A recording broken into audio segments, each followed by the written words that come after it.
কনকনে ঠান্ডার ভেতরে গরম গরম চিকেন খাওয়ার সে যে কি মজা। যারা পিকনিক করে ফেলেছো তারা তো বুঝতেই পারছো, যারা পিকনিক করনি তারা আমার সাথে এনজয় করো আমাদের বাড়ির আজকে এই মজাদার পিকনিক।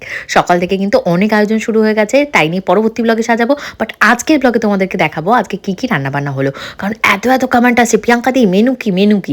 আজকে কিন্তু মেনুর খাতা থেকে বাদ পড়ে গেছে মটন কষা। কেন বলো তো, এত এত মটন খাওয়া হয়েছে, বিয়ে এর বাড়ি ওর বাড়ি তার বাড়ি, আইবুড়ো ভাত, বিয়ের পরে আবার খাওয়া দাওয়া, তো মটন ক্যান্সেল করে আজকে আমরা খাচ্ছি দেশি মানে চিকেনের লাল লাল ঝোল। তো কেমন হলো তার রান্নাবান্না, তো যারা খেয়েছে তাদের কাছ থেকে শুনতে হবে। তো তার জন্য কি করতে হবে, লোকজনকে এখন সুন্দর করে বসাতে হবে।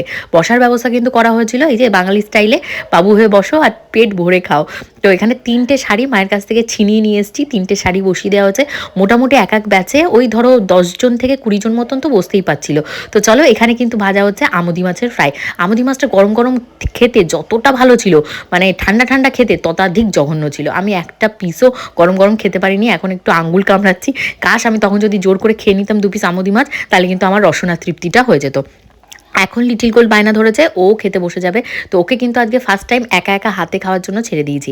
এর আগেও ছেড়েছি, বাট পাশে সবসময় হেল্প করার জন্য আমি থাকতাম, বাট আজকে আর হেল্প করার জন্য আমি যাইনি। সবাই আমায় বলছে মাছের কাটা গলায় বেঁধে যাবে, মানে পাতের ভেতর নাকি চুল পড়েছে। আমি বলেছি না, ও একা একাই দেখি কি করতে পারে, কারণ আজ বাদে কাল তোমাদের ছোট লিটিল গোল্ড স্কুলে যাবে, তখন কোথায় মাকে পাশে পাবে, তখন তো নিজের মানে বুদ্ধি খাটিয়ে নিজেকে চলতে হবে। তো এই দেখো বাবু হয়ে সুন্দর করে ও খাওয়া দাওয়া করতে বসে গেছে।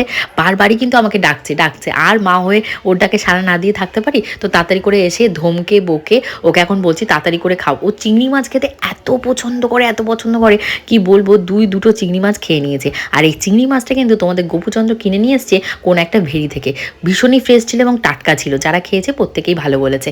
আর এই যে এখানে খেলাধুলা শুরু হয়ে গেছে, ঝাল লেগে গেছে। তারপর বলছে মা আমাকে কি আর একটা চিংড়ি মাছ দেবে। তারপর বাবাকে বললাম আর একটা চিংড়ি মাছ ওরা হাতে তুলে দিয়েছে।